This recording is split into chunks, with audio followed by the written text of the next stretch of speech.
80% increase over the last year of cargo theft in U.S. and Canada.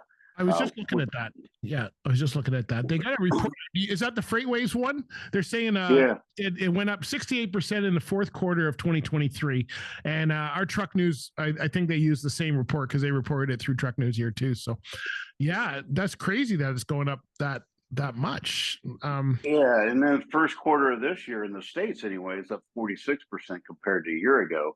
Wow. Now, and remember, it's all underreported. So, Yep. because when you're hauling cargo, you don't want to say that you're losing your cargo. So it's highly unreported, but yet the numbers are just going sky high. It's just crazy.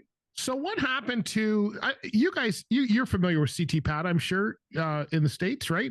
And we have what PIP Yeah. up here. So there, see a lot of guys up here are on the CT-PAT system where everybody's supposed to record, numbers and transfer bills, and everybody records and checks their stuff.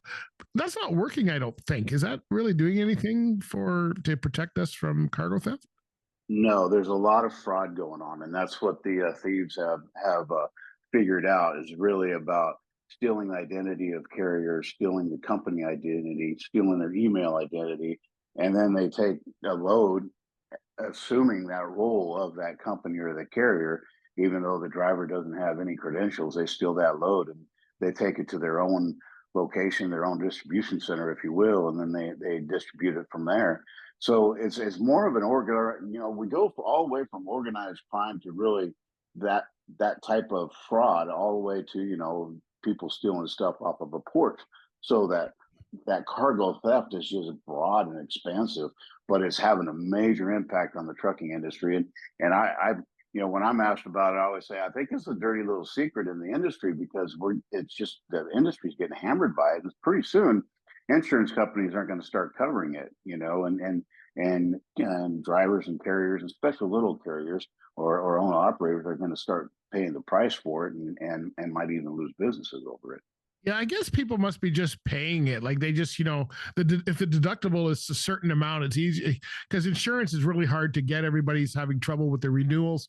So they're probably just not, like you said, underreporting it, paying it off themselves and going, let's hope that doesn't happen again. But I'm wondering what can be done. I've seen so many presentations over the years by ex-police officers, and you've probably seen the same ones, I'm sure. Yeah.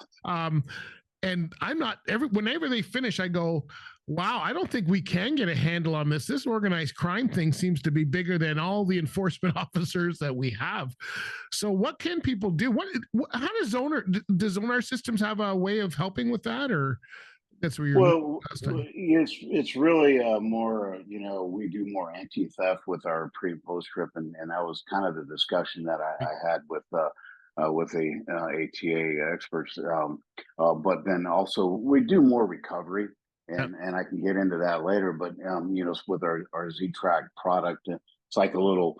It's a tracker. It's like a little golf ball size that you can put on a equipment or a trailer or whatnot. But right. Really the interesting thing when I was talking about it is what's important for safety is also important for anti-theft, and then, that is a pre-trip, and I won't get into all the details, but what the driver should really be doing and be vigilant is looking for unusual devices attached to the trailer.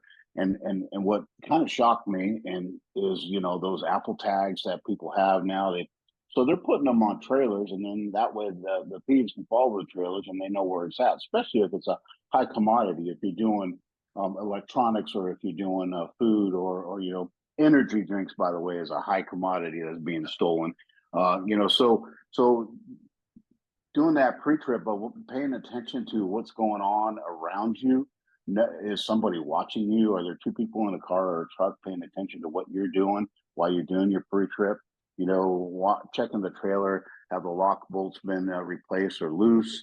Has the hasp been turned around and it's not attached correctly? Those type of things during your pre-trip should be done. And as we were talking about, I'm like, well, shoot, we should probably add that to our either pre-trip, and have a module or a configuration to remind the drivers about anti-theft and what needs to be done. But so that's kind of where it starts for the driver, and then it's all about picking up your load, and when you're leaving the facility now. especially if you have a high price load when you're leaving that facility. If you're being followed, which you should pay attention, make some turns or whatnot to see if you are being followed, because that's what they do. They follow you to somewhere and see when you park, and that's when they want to bust into the trailer. So that typically happens with high theft items like electronics.